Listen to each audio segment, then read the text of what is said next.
Hey, Brian. Hey, everyone. Hey, Ready to kick this thing off? I am. All right. Well, thanks everyone out there who is listening and watching, being part of the live stream or playback. And with that, let's go. Hello and welcome to Python Bytes, where we deliver Python news and headlines directly to your earbuds. This is episode 362, recorded November 28th, 2023. I'm Michael Kennedy. And I'm Brian Ocken. And this episode is brought to you by Scout APM. We will tell you more about them later, but please check out what they're offering. It really helps support the show. And if you want to connect with us on the socials, the place we're all hanging out at is Mastodon, fostodon.org specifically. I'm at M. Kennedy. Brian is at Brian Ocken, and the show is at Python Bytes. Fostodon.org is invite only. Of course, you can follow us from any place on Mastodon, but if you want to be part of it, just shoot one of us a message. We can send you an invite. Yep. And help you get over there to hang out a little bit closer to home for us. And finally, if you want to be part of the live stream and see how the show is made, see what we're doing, even the real mistakes that we might edit out, check that out at pythonbytes.fm/live, usually Tuesdays at 11 p.m. And older videos are there as well. Brian, we didn't do it last Tuesday, did we? We didn't? I guess not. No. Right? Isn't that the one we took off? Yeah. We took one of them off. I was traveling. I was in 3 different places all over. One of them involving a conference, which was the biggest challenge, honestly. What conference? I was at Microsoft Ignite. Oh, okay. Which is an insane conference. It's not one that I would normally go to because it's more IT focused, but they had like a big podcast special and they invited podcasters over there. So we had like a big studio in the expo floor that we got to have. And so I got to interview, for example, Mark Russinovich, the CTO of Azure, and talk about all their crazy hardware things. So it's going to be really interesting when it eventually comes out. But so I was there for that instead of, talking to you, but I'm very happy to be back. Nice. Cool. Yeah. And happy to be back with everyone. So, let's kick it off. What do you got? Well, I've got the first one. This is a gentle ease back into the show. Over the Thanksgiving break, I was thinking a lot about kind of what I wanted to do for the next year. Starting to think about plans for how to. Well, where do I want to focus my time? And I ran across this great post by Vadim. Let's just say Vadim. Habits of Great Software Engineers. And it's kind of, there's a lot of great stuff here. So also nice index on the right, which is cool. So focusing beyond the code. So I'm not going to go through all these. I'm going to go through, there's like 12 or 13 listed, but I'll go through a few of them. Focus on the code. So I don't know if I buy this, but he says, as a developer, you will code 20% of your time. You should excel at coding nonetheless, but it won't be enough to be great. I think I code more than 20% of the time. I would say too. Well, define code, right? Okay, so is coding, is that reading code? Is that thinking about code? Is that the design part? Right. Or is it actually I'm hitting keys on keyboard? You know what I mean? Like, yeah, that's true. Right. Because people say you code is read way more than it's written and stuff. But I think for me, coding is like the act of being in the code and adding features or evolving it, even if like I'm not keystroking it at that moment. So yeah, unclear. But if that encompasses all, then 20% is way too low. Agreed. Okay. Well, I guess the point of this, regardless of the percentage, is focusing on the other parts of your job also, and focusing on, not just being a better software engineer, but also, being a better software engineer encompasses more than just coding well and knowing Python details and things like that, like communication skills and all that, design skills, learning to read other people's code, things helping like unblock your teammates who are having a challenge. But instead of writing code yourself, like I'm going to help them get that problem fixed or something, right? Like, yeah, all those things.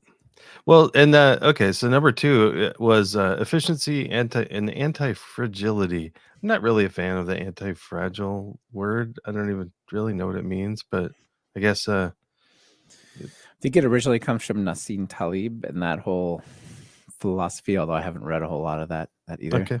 Anyway, it's kind of about things that get better the more they kind of get abused. right? Like they sort of build up a resilience. Well, But I think it originally comes out of like economics. okay.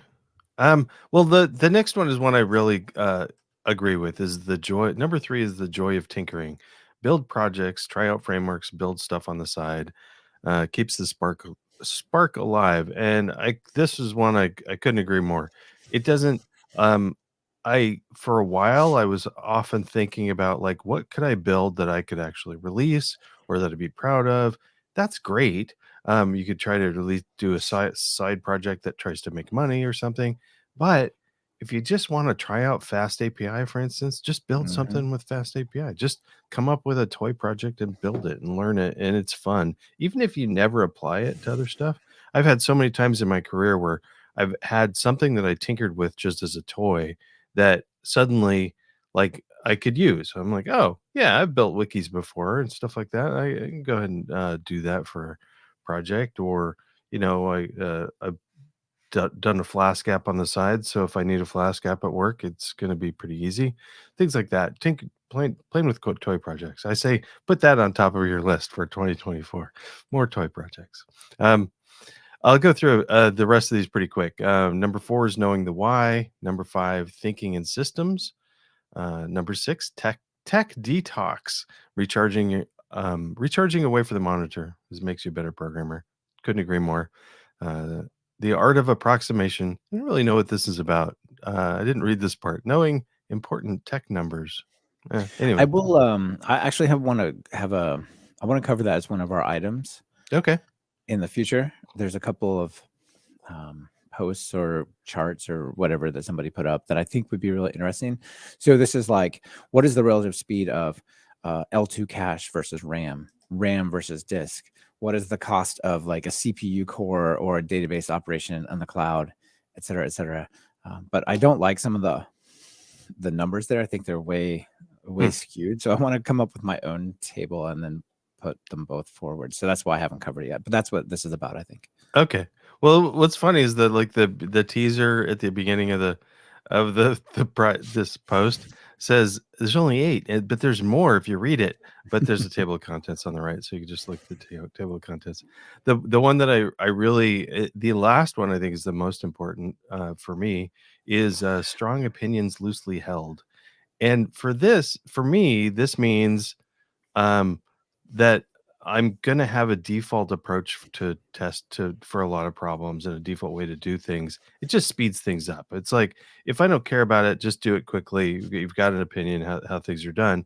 However, be open and minded enough to when somebody approaches you and says, "Hey, there's a better way to do this," or keeping your eyes open with the tinkering, trying new ways to do things. Be willing to abandon your old strong opinion and go, "Oh, there's a better way." Cool. My new opinion is this now. Isn't that pretty much summed up our podcast? Yeah, exactly. Yes. So yeah, nice post thinking about kind of planning for your time allotment for the upcoming year. So Yeah. Lots of feedback on this one. Jeff out there says tech numbers like LEET 1337. So, excuse me. Yes, those are the important tech numbers. yes, those are the important ones. Yeah. LEET, noob, all those things.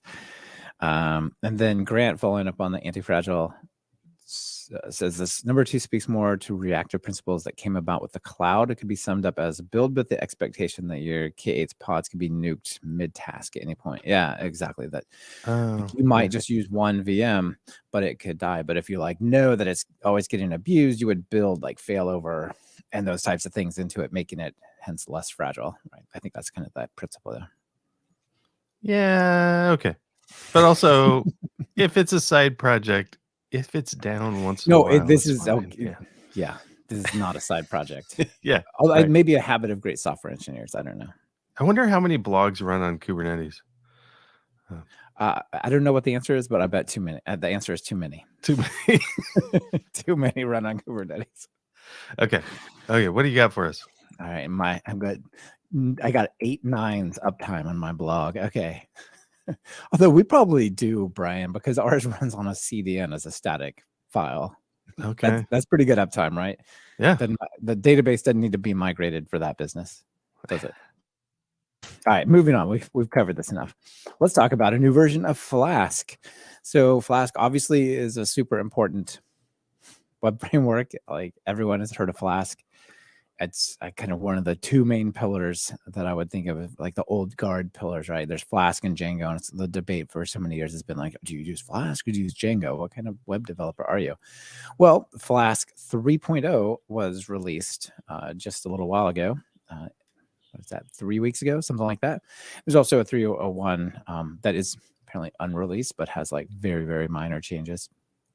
So anyway, the changes for a 2 to 3 release are not that huge, although I think the numbering probably comes from this removed previously deprecated code there. That's probably what pushed it from a 2 to 3 rather than some mega new feature. Yeah. Right, because it's like, hey, it's not backwards compatible.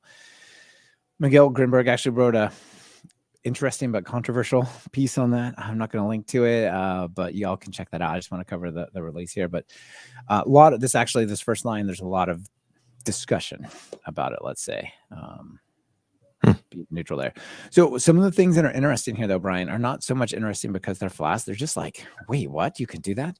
So deprecated the dunder version attribute. So frequently people will go to their dunder init.py for their package and put a dunder version global variable and set it to a string. And then you can say, well, what version is the thing? Well, it's flask.dunder version is the version, and that's just a string, right? Yeah. So the idea is that's deprecated, and now the way you're supposed to get the version of Flask is using feature detection or with import lib.metadata.version of quote Flask. Okay.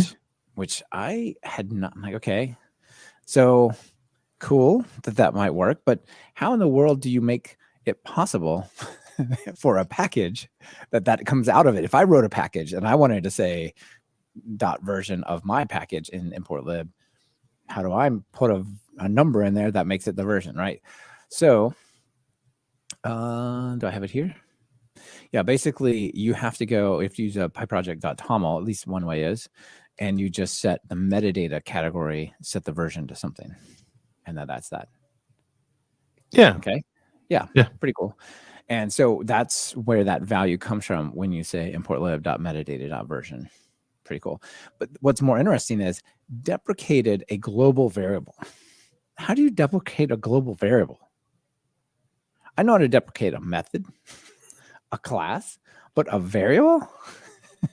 But just delete it.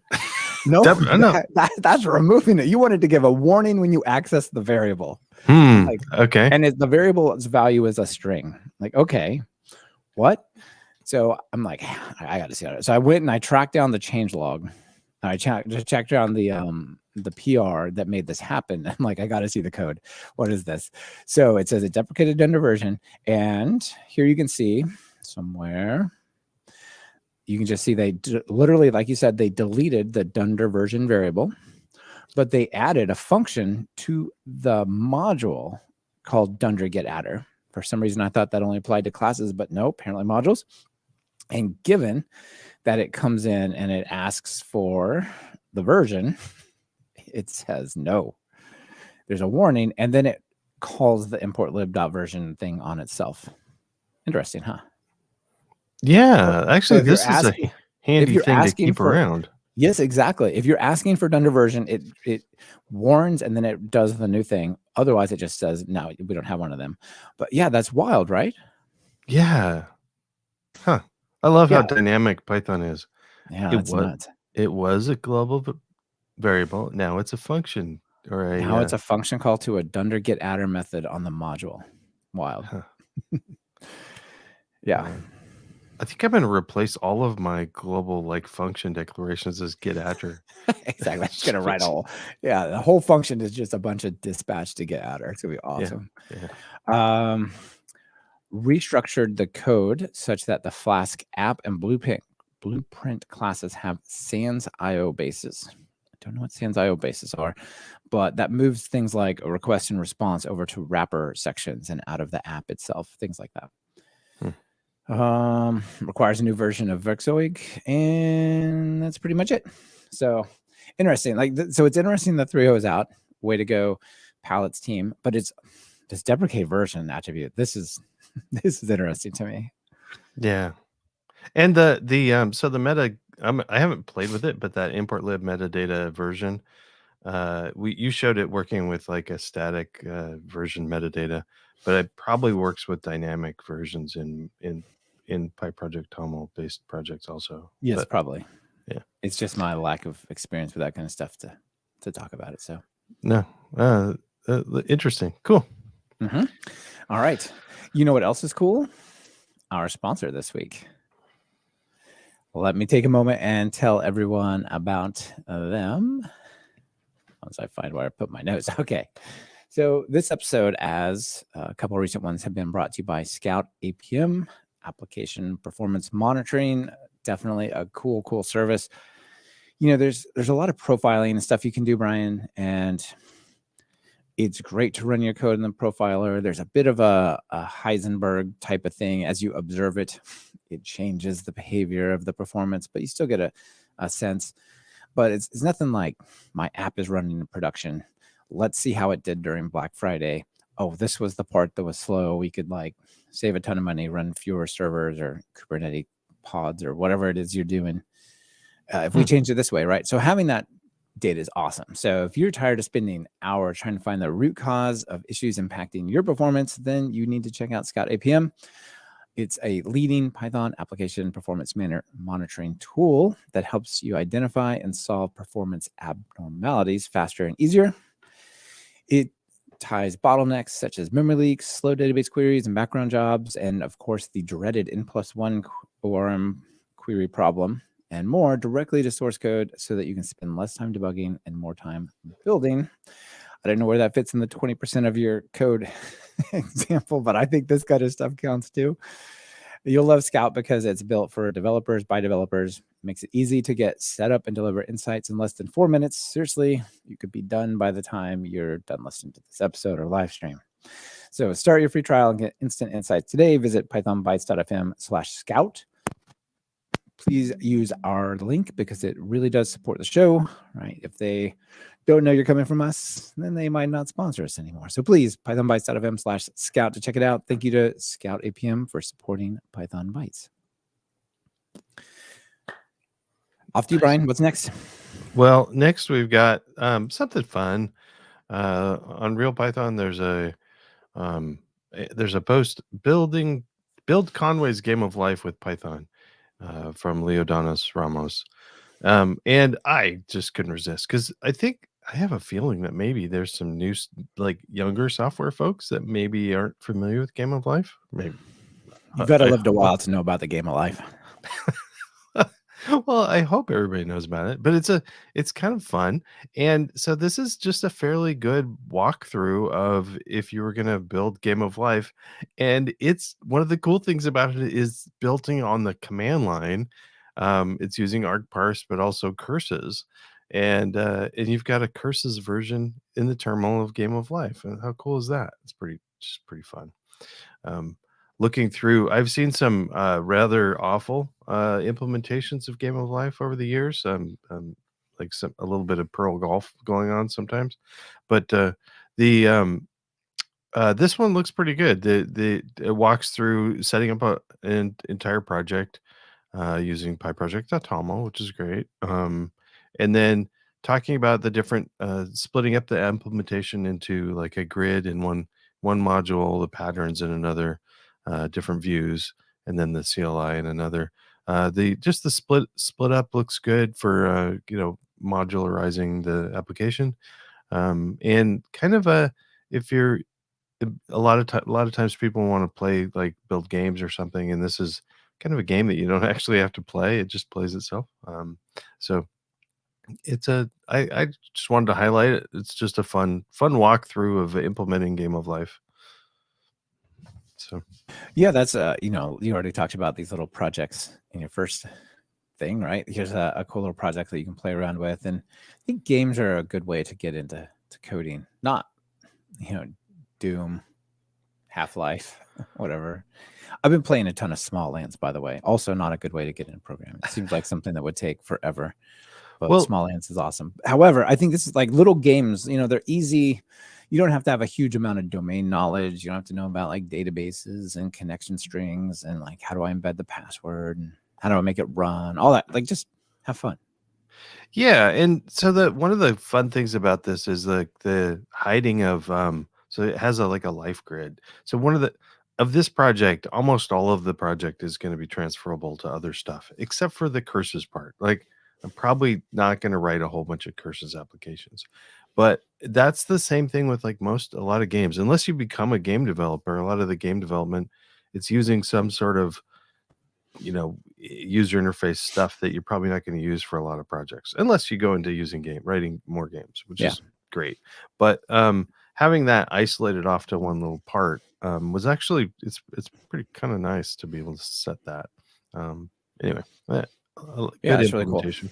It is cool to see how you might create that little UI as well. I mean, usually people are doing Unreal Engine, Unity, Pygame, Arcade. One of these is like quite deep down in those frameworks. Yeah. So this is just a little bit. One of the things I wasn't sure about, and I didn't see any disclaimer at the top. I did not run through this, but was if I didn't know that you could use curses on Windows, for instance. So is this maybe somebody in the audience knows? Maybe someone knows. It might be because of Windows terminal versus command prompt. Oh, okay.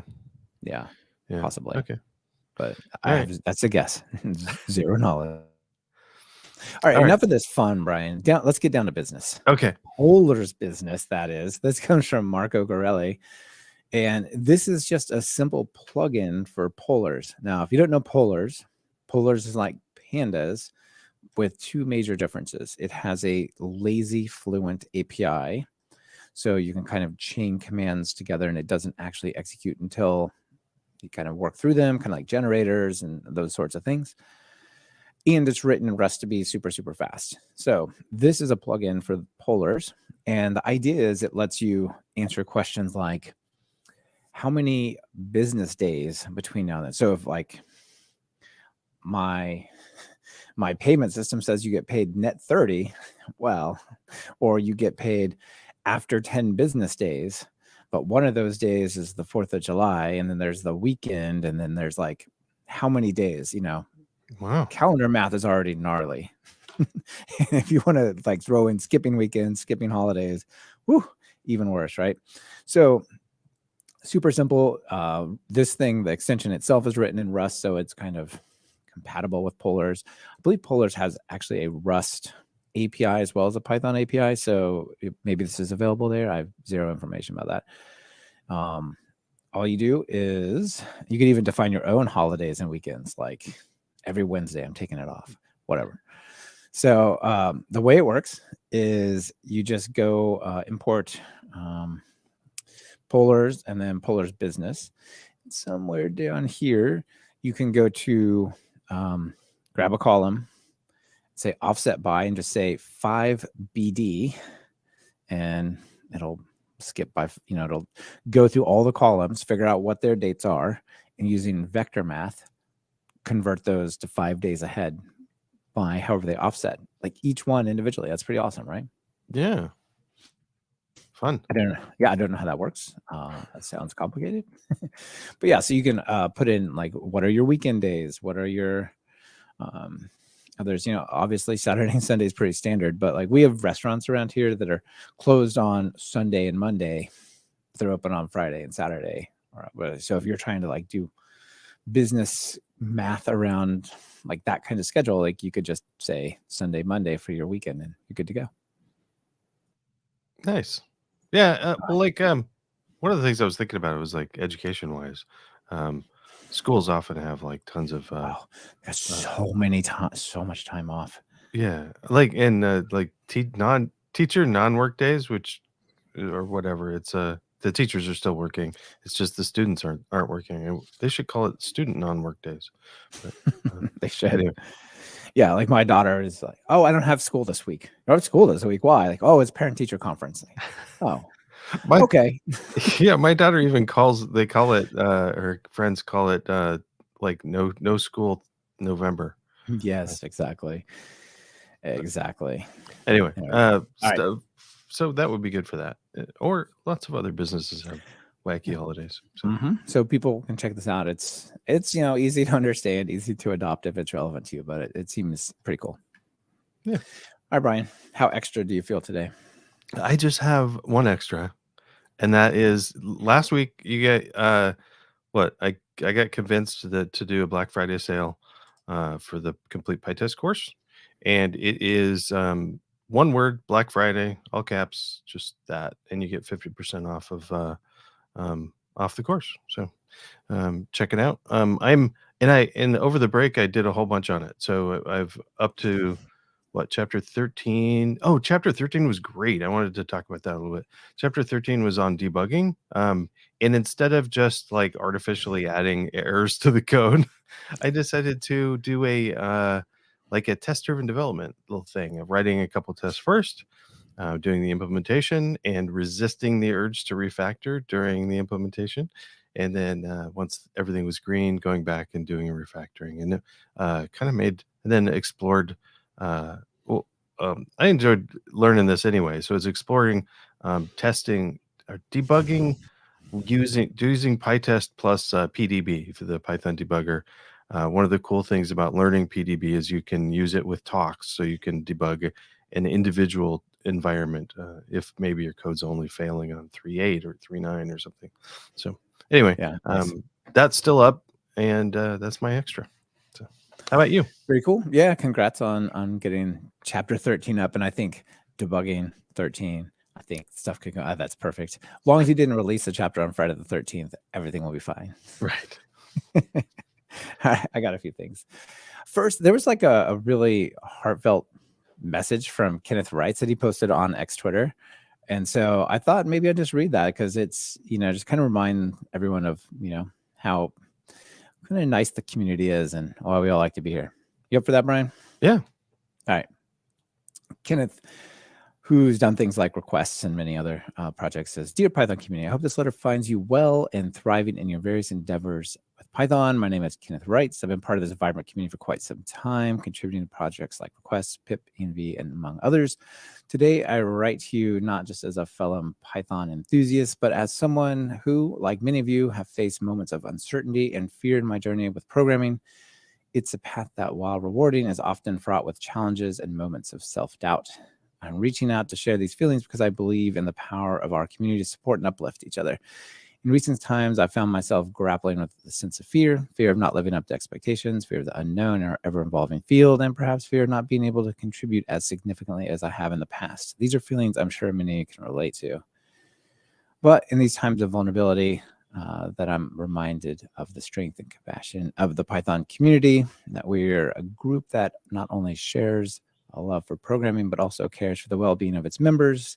Your support, encouragement, and willingness to share knowledge and experiences have always been a source of strength for me. So reaching out to ask for your understanding and continued support, not just for me, but for everyone in the community facing similar challenges." It goes on. I'll let people read it. I'll link to it in the show notes. But I just think it's kind of a nice message, and I wanted to amplify it a bit for Kenneth. Yeah. I mean, obviously, he's someone who I know many people look up to as like, wow, look how much he's accomplished. And so if you're feeling uncertain or like you're not contributing enough or whatever, like if Kenneth also feels that way, like, maybe these are just feelings people have and not so much things that should stop you. All right, so that's one. Remember last time I talked about Python 3.13.0 Alpha 1 being out? Well, this time, since it was so close to when 3.2 or Alpha 2 was coming out, Alpha 2 is here as well. So I just wanted to link over to that. Really, many of the features that they talk about, what's coming in 3.13 really just has to do with like deprecations and very concrete stuff. But I know there's the Faster CPython initiative making a lot of changes, although they're not even at all mentioned here. Just like we removed many deprecated things and many of the dead batteries that we talked about, like telnet lib. Go find another way to implement your telnet client instead of with a standard library and so on. So Alpha 3 will be scheduled for December 19th. So we can round out our year with a third Python 3.13 alpha release. So that's nice and quick. And finally, as you touched on as well, thank you to all the people who participated in the Black Friday thing. And we raised a bunch of money for charity, which is awesome. So really happy to have done that. So just a bit of a heartfelt thanks on my end for people who participated. All right. Ready for a joke? Yeah. The joke is called Select Star, and I think we can all relate to it. Okay. So select star being theoretically a bad thing. Can I get this image all the way over? No, not really. Okay. So the question here says it's a person. I think this is Will Smith from iRobot kind of type of thing. Anyway, it doesn't really matter. The developer says, can an AI really write efficient SQL queries? And the AI looks back at the developer and goes, can you? The developer goes, maybe not. And of course, the title is Select Star, which is like barring joins and other crazy group by stuff, like pretty much like the worst thing you can do for performance. Like, give me everything. I don't care if I use it. Right. I know there's like a 10 kilobyte per row description. I don't need that. Just give it to me anyway. I think this is the ideal use case for using an AI is optimizing SQL queries. But yeah. Anyway, I don't trust myself with production SQL. Anyway, so can an AI really write efficient SQL queries? Can you? Okay, well, see some agreement in the audience out there as well. Very nice. I want to add just a funny thing that my wife shared with me yesterday. And as many of you know, or maybe you don't know, I used to have short hair, and over the pandemic grew it out, and now I have longish hair. I would say that counts as long. And so often it's pulled back, but it's often not also. So I wanted to share this funny thing that my wife shared. Said, I admire those with hairstyles. I don't have a hairstyle. I have hair. Most days it has 0 caterpillars in it. That's as good as it gets. It's a woman with like long flowing hair. It's honestly, the length is about the same as yours right now. So that's pretty awesome. And apparently this was that came up by Tom Cox. So that's funny. Anyway. Yeah, very good. Well, also a very good episode. Good to be back with you and with everyone. Yeah, thank you. Yeah, you bet. Thanks everyone for listening. See y'all later.